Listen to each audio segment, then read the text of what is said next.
Hey guys, in this video I will show you how to buy games from the eShop on Switch 2. Alright, let's begin.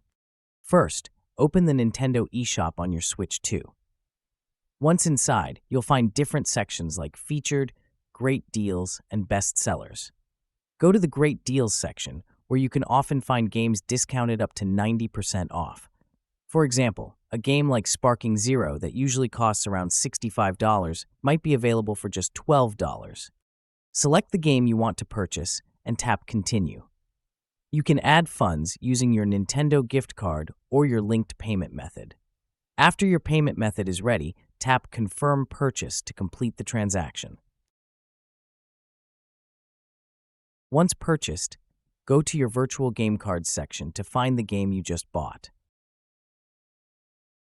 Tap Load on System Software. Wait a few moments, and your game will begin downloading automatically.